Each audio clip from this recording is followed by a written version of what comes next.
And we're We're live. live. Yes, yes. It's funny. I think I always, turn into my announcer voice whenever this starts. It's like, and hello, welcome back to the Author's Dilemma show, where we talk about esoteric things regarding books. Anyway, all right, I'm Jake. Oh, geez, it's been a long week, folks. All right, welcome to our show. It is Thursday night, as you know. We appreciate you listening to us, whether you're listening to us live or in your car or mowing the lawn or wherever you're listening to us at. I'm J.E. Jack. I write horror and thrillers, paranormal thrillers, and I think that's about it for now. And I'm Hyrum Hawks, and I write hard sci-fi and sci-fantasy. And I'm Jennifer Carr, and I write Christian romantic suspense and clean contemporary romance. Very nice. So, what is going on in your business, Hiram? Well, I have had a very good week. I did an experiment last week where I got help from an editor who taught me how to outline because apparently my entire education and all of my college degrees failed to actually teach me how an outline really works. Oh, really? And they held my hand figuratively, or not quite literally because they were not in the same region as me, but they took me through it and I learned how to outline. And see, I still right now I could not tell you what a pinch point is in 7-point story structure. Trying to do 7 point, couldn't understand it. Couldn't understand most of the terms. They just don't click in my head. So they tried to explain it to me, and I was like, I have no idea what any of the words you just said. I understand quantum physics, and I cannot understand any of the words you just said. Happens first. Well, that part I know. I wrote the first few chapters, and so they talked me through the very basics. And then they're like, so what has to happen about the basics to that? And they're like, all right, now what happens in the middle? I was like, I don't know. And what is the thing that has to happen? They took me through. It was truly like holding my hand because I could not comprehend this. I don't know if I did anything I have ever done, but we got through it. Mm-hmm. And then I was able to outline 4 or 5 bullet points for all 36 chapters of the book. I still do comprehend how to make the 3-act structure. So, will it make it easier for you to write now? Yes. And here's why. So I already had the first 8 chapters written, and I revised those, and then the last 2 days I've gotten done with revising. I've written 5 chapters. Oh, that's fantastic. I've written 15,000 words in basically 2 days. Wow, that's not sustainable. I don't know what that means. That is not sustainable. Right. But, well, I don't know, man. Maybe that was the only thing you were doing. Maybe. So I'm very But excited. let me ask you this. So, okay, so you're a pantser, and do you think moving forward, if you get this down, you think you'll switch to an outliner, or I think that I am a planner. I want to have a plan. 4 or 5 bullet points per chapter. The number one reason I did this is I don't have time to revise because I'm trying to make it by FanX and some other things, and that's only 2.5 months away. And I don't want to do 7 revisions like I did on my first 2 books. But the other reason is go back and change huge structural points, and so this is an extremely intricately woven story. I could see it from the beginning. I needed to see how to tie. There's, I can give the basics. There's a group on the moon. They're stranded because their base got hit by an asteroid. So on Earth, they're trying to figure out how to make portals. But there's a lot of mysticism and stuff, and so it's very strange. And tying those two together is not trivial. You know that I'd end up having major conflict, not in the story, but in the structure. And so I needed to avoid that. You know, you've been a pantser or a pantser for most of your writing career up to this point, and then it took someone actually, it took someone to actually show you the ropes, and I wonder if that's all of our problem, right? Like, had someone taught me outlining correctly to begin with, maybe I would be a little bit more of a, because I am jealous of people that outline. Yeah. I don't know that there's a whole lot of new stuff going on. I've definitely been in the right, so like I've got to take a break. I'm gearing up. Like I'm working through scheduling social media stuff and lunch and all that jazz.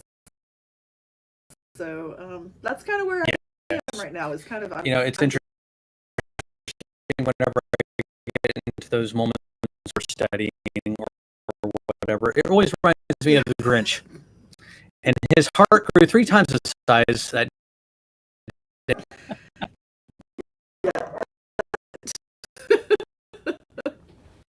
Oh, nothing. Absolutely nothing's going on. The urban fantasy is still being worked on. Just, I'm getting itchy feet on. But there's been so much, and that's it. So, anything new? I didn't dive into it, so I don't know how generalized this is. But readers leaving reviews for them as opposed to for readers. And writers or readers? And I would say they're for readers. And they bring up one interesting point, and this is what seems like everything to an author. No, because the book's already done. I would say for that book. No, it helps the career of an author. It definitely helps because you can definitely see, the next current for your next ship. I would never consider the 1-star reviews. Never consider the 5-star reviews. The 3-star reviews, the point that seems to be argued about online is there any reason that we should pay attention as authors to our reviews that are pointedly like trying to convince us we're bad at our craft and we should improve? And it's like I've got a policy. No, I mean I could totally see. I would suggest don't even look at your reviews. However, that's going to fall on deaf ears because we all do it, religiously, and there's nothing wrong with that. Right. But this is where we have to develop thick skin because obviously we're opening ourselves up and we're giving the world our inner thoughts, our inner being, so to speak, and we're sharing it. And so it's tough when you read critical. Especially when they're mean about it. So sometimes when I'm reading it, it really depends on where it's coming from. If it's coming from a place of just a miserable person, I write that off. I mean, it doesn't bother me because it's like, hey, the world's full of miserable people. I'm sorry for that person. In fact, it doesn't bother me. It bothers me that they're so down on themselves or whatever's going on them, to get to that point. But for me, if they're providing actual, hey, the characters are a little flat, or something where I could be like, okay, I could see that, because I might agree with them. I mean, there's certain situations like, yeah, my endings suck. Like my books suck at their endings. I mean, that's something I got to work on, and people have told me that before. I mean, it's just like, I know for me, some of my books. Trust? Do I trust people who have read my books? They're my alpha readers, beta readers, ARC readers, or do I trust the random person who criticizes my book. I mean, my favorite review is a 3-star review I got that complains about the fact there's no spice in my book. No, that's great. I wasn't planning on putting spice in my book. If that's why you gave me a 3-star, then what? But otherwise, they were actually very glowing. I'm like, okay, I'm going to count that one as a win. I liked the 1-star review that I got saying that, what is it? Is this book about teenagers? It doesn't say anywhere, and I'm like, it says it all over. This book is about teenagers. I don't know. I mean, no. I mean, I think it's going to be your gut feeling, which some people shouldn't listen to because we all have an imposter syndrome that's going to say, blah. Yeah. Now, had I got some really bad, crappy reviews when I first started, oh my gosh, I wouldn't be here. I would probably have stopped writing. Yeah. But gratefully, I had a lot of good support. And here again, there's been some, not criticisms, but some reviews. I'm like, yeah, I agree with that. And I think it's one of those things like, no, it's not just a one-off or like, if someone just throws a barb at me, I'm like, well, is it true? No. Okay, then no. Is it possibly true? Well, maybe. It depends on how you take it and if you're looking at it from where it's coming from, I think. And Jen, what are your thoughts? No matter what, my thoughts are, reviews are for readers. Like, that's that. If you are an author and you want to know what people are saying, by all means. But at the same time, regardless of what you read as the author, do not engage. Do not respond. Do not in any way, shape, or form, because that happens more often than not. And that ends up with this huge, it is so bad. Even if you respond positively, which I hadn't really thought about until I actually saw a conversation very similar along these lines. And like, I'll give a thumbs up, like, thanks for, reviewing on Goodreads or whatever. But like, do not engage only because then people are like, oh, you probably asked them to leave that review. Or, it looks really funny. And so people that know me, and if anybody that follows me, they know that I am who I am. Yeah. You're going to get exactly what I think. And but if you start getting people who are outside that, you got to watch out for para relationships. Yeah, well, I don't care. Engagement with strangers. Yeah. They can start expecting more. No, that's true the more you engage, the more they. Well, no, like the okay, more they'll see you the way they want you to see. No, it's because dangerous. I think I'm going to be me pretty much. Like if people are pretty rude, then I'll be, I'll treat accordingly. But, but I think it's one of to every rule. Oh no, there is. Now, like it really, like okay, on Amazon you can't really respond to those reviews. So the best thing you can do is, make it helpful. And there's sometimes I'll take a snip, a web or a screenshot, and that'll be my new marketing thing. Like, hey, look, great review, and we all do that. When it comes to Facebook, I will be kind unless it's just, usually I'll just delete the comment or hide the comment because it's like, okay, especially on an ad that I'm paying for, I'm like, okay, I'm paying for this. And, I don't want it here. That's fair. I think that's perfectly fair. Yeah. I see no problem with that. Or if it's coming from, or I'll hide it so other people don't see it, so, because I don't want to, and then I'll probably respond because, like, if they didn't like the book, like, hey, hey, I'm a new writer. I apologize it wasn't for you, but, hey, have a great day. And if people have a problem with that, then, I don't care. That's fair. I mean, to each that's their just own, me. Right? I mean, if you feel, you do you, boo. That's how that goes. I would still be for the normal author who doesn't deal with criminals on a more generalized basis and therefore has extremely thick skin, probably keep your parasocial relationships to a minimum. Just remember, they don't know who you really are, and when they're engaging with your brand, not with you as a person. Yeah. And so if you engage in return, and they're going to see your brand, and you might mess up your brand. That's true. Like, I don't want my brand to be me arguing with people online. I don't want my brand to be online much. Yeah. This is pretty much the limit of it. Oh, no, I definitely agree with you there that, no one should see you arguing. But at the same time, you have authors go on TikTok and embarrass themselves tremendously beyond any argument. Yeah. Any argument that they have, it's like, ooh, I feel so, I don't know. And each of their own, I guess. Yep. That's all. I mean, that's all you can do. You just have, use discretion. Just Yeah. be smart about it. Yeah. Be smart. All right. So, well, that was a great conversation. Thank you, It Hiram, for was. bringing that up. I had no idea that was an issue, but it makes sense. Okay, so for tonight we are talking about book launches, Woohoo. and Can I start by telling what you're not supposed to do? don't do what I do. That's what Exactly.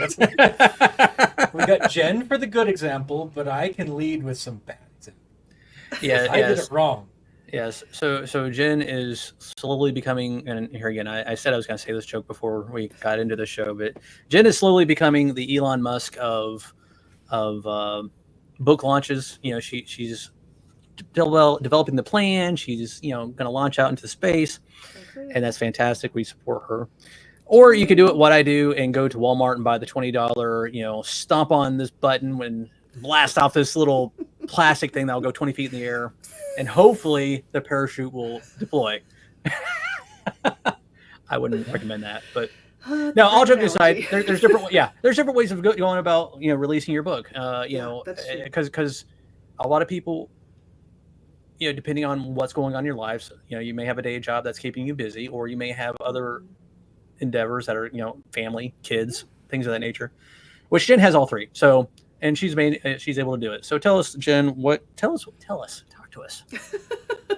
Well, and a lot of it's trial and error, right? Because I am going on my third book launch for October, and I have learned a lot in the last couple of years. And the main thing that you need to do is just put a plan in place, right? We're talking, you've got from the time you start writing till the day that book is published to make this, to put this plan into action. So, and I know that y'all aren't big on setting release dates, but you need to have that in mind. So first and foremost, when you start writing that book, I'm a true pantser. That it just appears. No, I'm a pantser, but you still need to say, I want my book out by this time. This is my goal date. Even if it's a year in advance, you have to have that date in mind, because that's what you're going to work for, and that's how you're going to structure your whole plan around it. So that makes sense. Start with that. Use the 4-letter word. Structure. Planning. You got to plan. You need a plan. Everybody needs a plan. And it's as much work as you want to put into it, right? You know that you get out of it what you put into it. And yes, you do have to make effort, even if you are busy, and that life happens. And so you have to say, all right, what am I willing to sacrifice to make it happen? So you make your plan. And like I said, you can start as far as 6 months in advance. And I think that's kind of where I started-ish. I started once the first book in the series came out, I started talking about the next book because I already knew what was going to happen. Okay. So that's also different, because I write series and y'all don't write series. I don't know what it would be like to market a not series. Yeah, and that's true. Well, right. So tell us about, so your 6-month plan. It doesn't even have to be yours if you don't want to talk about it, but let's talk about a 6-month plan. Let's go ahead. No, what do you want to talk about? No, I'm just saying, so let's split it up by 6. Some of our plan was, I'm just going to publish it, and I don't really have any plan until I've got 3 or 4 books out and can actually have something to market. Sure. And that's fair too. That makes sense, because you're like, what am I going to do? I don't have enough for people to come back for. And I struggled with that too, because I'm talking about a whole series, right? I've got this whole series that I know what's going to happen. I've got the books written, but not everybody can get to them just right away. So you kind of have to build up this idea in people's head of they're missing out on something, or they might miss out on something. So you start talking about something they want way in advance. The whole series for me is, if you love country music and if you love reality TV, and you're just kind of building on something you already know. You like werewolves, you like detective shows, you like space, you like asteroids, things like that. You start talking about, get people excited about the topic that underlies your book 6 months to a year in advance of when you know it's going to publish. Just start getting your... Okay, so let's go to the nuts and bolts of what that looks like. So let's say 6 months, and let's split it up into 6 mini topics. Month 1, 6 months out, what do you do? So I started talking about, and I also write romance, so we have tropes, right? We're having these romantic tropes, and that's going to pull in your ideal reader, right? Who loves these tropes? Who loves these topics at hand. Best friends to lovers, who loves, small town romances, that kind of thing. And so you start building up this interest in finding your target market, which is something we've all kind of talked about. And where to find those target markets. And sometimes it is on Facebook, sometimes it's on TikTok, sometimes it's on Discord channels, all those places. And so when you start putting that out there, the people who are interested in it, their algorithm's going to pick that up and start bringing them to you, right? Mm-hmm. So you're talking 6 months in advance about not even your book, just what's stuff that's in your book. You could talk about books that have that in them that aren't your books, right? That way you're building a platform of people who are going to be connected to you through common interests, if you will, and pull them in that way. So your target audience and building that platform first is going to be crucial to everything else you put in place. Mm-hmm. Yep. Building your email list kind of goes along the same line. None of us love it, but it's also one of those places where you're going to be able to send out teasers and early copies and stuff like that. So building that email list to go along with the platform of target audience that you're building is huge. You might have to get on social media. Hyrum, sorry. That is where most people are these days, is pick a platform. I don't care which one. I'm living in denial. I know. It's in Egypt. See you later. So building your email list, gathering early reviews. This is a new one that I'm working on. I did ARC Reader's last book, but I did it differently. I did like a month in advance, and I'm doing that with an ARC team, but I'm also doing something new called a NetGalley co-op. Have you heard of NetGalley? Do you know what I'm talking about? No, I have no idea. Okay. So NetGalley, yes, co-op, no. I remember a NetGalley as wasn't that like an old Explorer? No, that was Netscape. Never mind. That was, yeah. A little bit different. Yeah. A little bit different. That's okay. So NetGalley is this massive, platform for readers of all genres, all everything. And they are literally looking for early copies of books to read and review. Whether they, maybe they have a book talk or Instagram or whatever, that's what they're doing. Mm-hmm. And to get on NetGalley, it costs like $500, a year, I think. It's expensive. It's expensive. And especially if you've just got 1 or 2 books a year, it's not worth it. There is a woman who runs a co-op for NetGalley where she has already paid the membership. You're just paying her $50 a month or however many months you want to do it, to get early reviews. And that means that you're getting reviews well before your published date. But you have to have your manuscript ready, right? Mm-hmm. A couple months in advance kind of thing, which you should already do anyway, especially if you're going to have pre-orders set up, which is a whole other ballgame that we could talk about. But early reviews is a massive way to get those reviews on Goodreads before the book even comes out, because what did we just talk about? Where do readers go? They look for reviews before they pick up a book. They want to know what's going to happen. So what month would that be in, do you think? Okay, so I'm starting that one mid-August. My manuscript will be ready, and it's ebooks. You don't send out physical copies for the NetGalley co-op. Oh, that's good. And most of my art books, my art copies are only ebooks. The only people getting physical early copies are my ARC team, and that's a very limited number. It's a very small number. So, but yeah, early reviews are where it's at, and not just from people and your mom and them, but everybody, people that you don't have a connection to. Early reviews are a big deal. Blog tours, planning your blog tour. I don't know if you've ever done one of those. I've done 2 with 2 different companies. Right, but they never did reply to me. That's a shame. That's too bad. And yours, I paid them, and then they disappeared. They were one of those reputable ones that someone recommended to me, and then they just you gotta pay for this stuff. But it's not that I don't know what yours was. Mine have not been outrageous. Otherwise, I wouldn't do it. I'm very conscientious about that kind of thing, and so yeah. Okay, is there a guarantee? Obviously, there's not a guarantee if Hyrum just totally got, I don't know what company. I don't know which one he went through. I did 2 different ones for my books, and one was for Christian fiction, and that's what they focused on, and one of them is clean fiction, and so again, they have them by your genre. What exactly is that though? What is a blog tour? Okay, so I lined up with the company who they have like bloggers, which is still a thing. Apparently, I even just started a blog because apparently it's still quite popular, and I didn't know that. Really? Yeah. So, and I've gotten way more interaction on a blog post in 2024 than I ever did in 2003 when they Well, were actually that's starting. a that's another topic that we should probably talk about because that's I thought it was a dead, I did too. like forums. Forums are dead. I You know, did too. Discord has replaced forums, and Mhm. you know, which is sad because Yeah. forums you can always go back and find information, and then I find different topic. But anyway, No, so go ahead. but no, for real. Like, so they have, so people are like, instead of bookstagrammers or book talkers, they're book bloggers, and they have these massive blogs that with sponsors and ads and stuff like that, and they work with this company who they organize a whole tour. Like, it was a whole month of bloggers reading my book and review. Well, they got it months in advance, right? So they had my book like 2 months in advance before it came out, and they read it, they blogged it with their review and shared it. There was a contest involved. Like, That's they interesting. yeah, and so they did a drawing for if people left comments and liked it and shared it and stuff, they got entered to win a free copy of the book, and I would send the copy of the book to whoever won at the end of the tour. So, and it's not expensive. It costs you your ebooks and whatever prize that you want to give the person at the end. So Surprise! It's nothing, but whatever you want, as long as it fits in this envelope that's this big. Here's a sticker. Here's a gift. 2 thumbs up. It's a signed picture of me holding the book. Thank you. Yeah. Great. So good.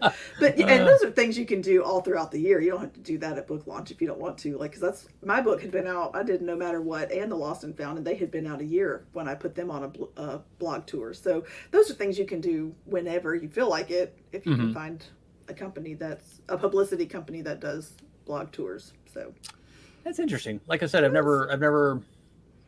Yeah, here again, we beat a dead horse, but yeah, I thought that was a dead thing. All right, so Surprise. what's next? Okay, so in what month would that probably be in? Like I'm doing mine August, so from August 15th to October 1st, it will be between those months that the arcs go out. Okay, let me back up here. So is your book finished 6 months before you release it? Mine will be done in 2 weeks. Okay. Right, and so we're talking when it's done, it will go to NetGalley Co-op, and we'll kind of go from there. And so that gives everybody the time between August 15th till October 1st to put their reviews up there and talk about the book. Because you want to give people time to read the book, especially if you write really long books. And so so that's about right. So so for the 6 month, your first month is to generate interest. Your book's almost done; it's not quite complete, and so once you get that complete, about month 3, and then so 4, 5, and 6 would be the blog tours and all. That's it. Okay, all right. I'm just trying to visualize it myself. Okay, go ahead. And months 4, 5, like months 5 and 6, like, because you don't want to start giving stuff away too early, like what's in the book. Like, you don't want to, but you do want people to kind of get an idea for what's going to happen in the book. So maybe in month 5-ish, you're going to start with your newsletter, send out a teaser, something from the book, right? Like a sneak peek into a chapter or a scene that you really like or that you think people are really going to enjoy. Send them a first look, but it's going to be exclusive, right? They have to be part of your newsletter, or they have to be following you somewhere specific, and everything has to be exclusive and urgent. Like, everything has to be, if you want to be part of this, it's psychology. You want to be part of this, don't miss out. That's why marketing and sales work so well. And so, create that interest by showing them, yeah. I just said something. And your pre-orders. Pre-orders are also a very big deal, especially about a month out. Set your pre-orders on your ebook on Amazon if you use Amazon for your ebook.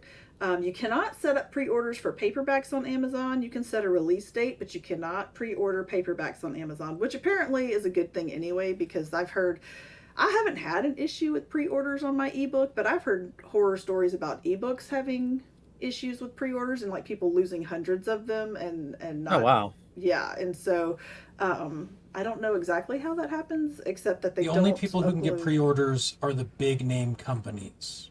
Like on paperbacks, you mean? Big publishers.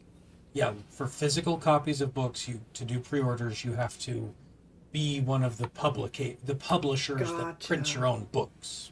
Gotcha. So Yeah, if so you have your that's not own a thing. copies of the book, Well, then if that's the case, then it's not really being printed by Amazon; it's being fulfilled by Amazon, right? So Right. and I think that's another distinction that we've never really kind of talked about before. Yeah. Whereas most indie authors, we don't have enough resources to really buy in bulk like some publishers do. So, Right. publishers, what they do is they buy in bulk and then they ship it to Amazon warehouses, and then those orders are fulfilled by Amazon, and that's where you get your Yes. Prime deals and stuff like that. Whereas us, yes, we put it on Amazon and it's print on demand, and that's where the distinction lies, and that's probably why you can't get a. Yeah. That makes sense. Okay. Yeah. All right. But I do pre-orders on my website for paperbacks, and so because there are some people who are like, they're hardcore, got to have a physical copy in their hand, and so again, it's this, you can pre-order from this day to this day. When you pre-order, you get the book, and you get like a thanks for shopping my website. The price is a little higher than what it would normally be, but you're getting goodies that aren't normally included with the book.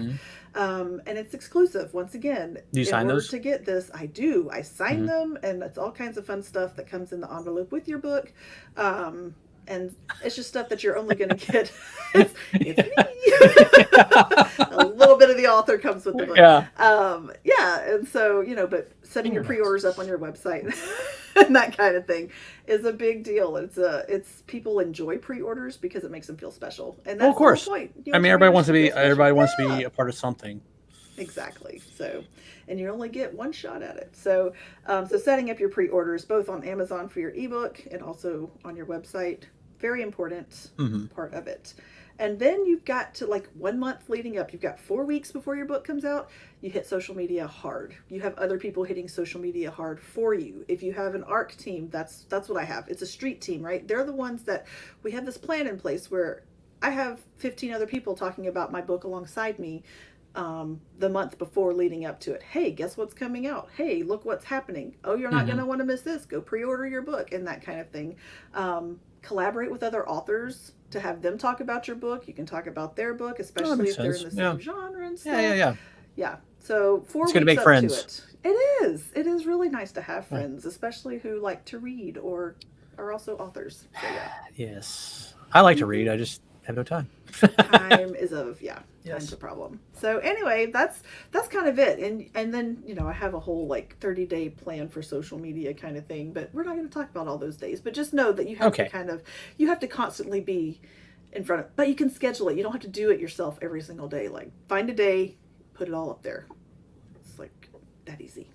Yeah. I mean, they have. Now, you said one thing. I want to make sure that I don't agree with you on one thing, that you only have one shot. Now, you may be saying on one shot for a first time, but the crazy thing about books is they can take off at any point. It's part of the reason that it's not that big of a deal if you screw up.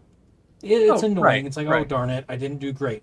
But you can do essentially, you do it again, and you never know what's going to make it take off. Like, there have been books that have been out for years when some celebrity picks it up and is seen carrying it, and suddenly everybody and their dog has to buy it, and they just made their career.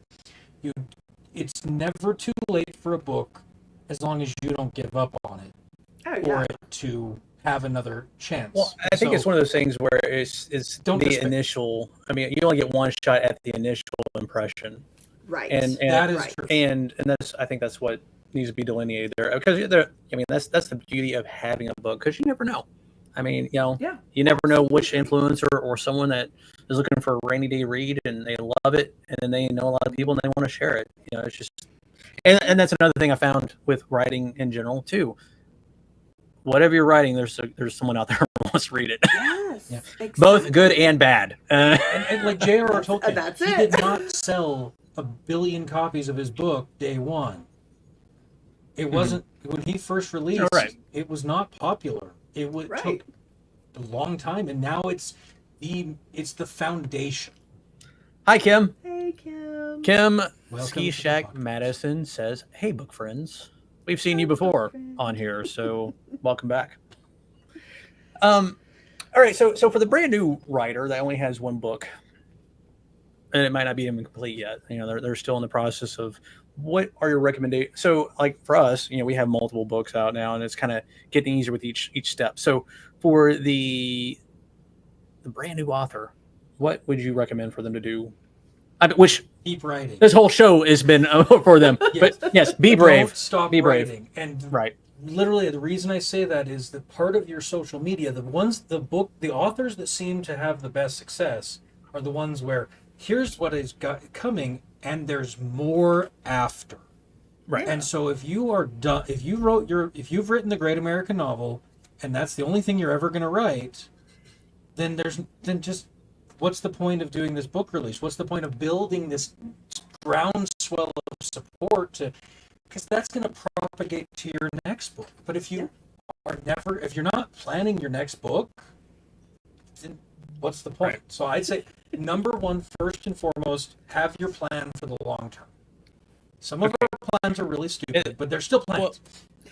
Well, and then also along with that, if you're about to release your book, make sure you have something in the back matter to connect them with you. Yes. So, like your website, or hopefully by that time you'll have some sort of mailer light account, I can't even talk, to connect. Like those emails those are the people that want to stay with you or whatever. So you always want to have that at the back of your book. I mean, and I've even read where some people put it in the front of their book. I mean, it really depends on how it's done, but yeah, and that's how you. Make sure it's in both your electronic and your print copies. You can do a QR code in your print copies on the back just as well as you can a link in your ebook. So make sure that you're thinking about both books, that you can just immediately in the Kindle version that people will just click the book titles and it takes them straight to my that was so funny. All right, so that's so confusing. So Kim is asking, is he breaking up for y'all? And I'm assuming that Hyrum, I don't know. Probably me. So Hyrum responded. I was the one talking. And he responded, and it went, instead of using the, I don't know, it went out to, anyway. All of us. Went to three places. It went through all the accounts, and it just looks funny because it was very it looked like, distracting. I was like, oh my gosh. Oh no, is my internet choppy? Sigh. It is. But that's okay. We'll forgive you. Well, the beauty is afterwards, like for us, it's fine. So those that are watching live right now, if you're listening to this in the future, it's probably gonna be okay because we're gonna download the audio and put it up on that. Yeah, no, it'll work good. Sorry, it's okay. All right, so it was profound. Yes, very earth-shattering. And for those that want to know, just come listen to it on Spotify. That's right. Yeah, that's how you subscribe. And subscribe, yes. Smash that like button. Leave us a review. All right, so where were we at? We were talking about the back matter. We were talking about matter. Yeah. That's key. And then that's how you generate your interest for your next book as well. Yeah. So. For sure. I think that's and it. If you can have a website, get your website up and running well before all of this, so that all that information is already there. And I think you had asked, what is the one piece of advice that you would give to a new author? Learn how to talk about your work succinctly. Like, make sure that you can speak about it in very quick terms. Make sure that you can make it exciting and engaging, and not be like, let me give you the entire point and plot and structure. You gotta get your elevator pitch out there. 30. So yeah, elevator pitch. And if for those that are listening and you don't know what that means, an elevator ride. If you bump into someone that you want to share something, what's that? No, there's some people that have no idea what that is. And I just want to make sure that everybody's on the same page. No, that's true. That's true. Yeah. So that would be my. I'm just gonna say, Kim, it's yours. It's yours. Sorry, Kim. We hear each other. Kim says everyone is breaking up bad now. It could be my internet. I'm just gonna say it's hers. When in doubt, blame someone else. When I read her first message, is he breaking up for y'all? I was like, is Hyrum breaking up with us? That was my first thought. I was like, wait, that's not what she's asking. Funny. I was romance author. Sorry. Oh no, it's not you. It's me. It's totally me. No. That's great. It's me. I'm the Yeah. problem. All right. We've With all all been the there. conspiracy theories this week that I've been learning, honestly, it's just I've learned it's the government. It's always the government. Sure.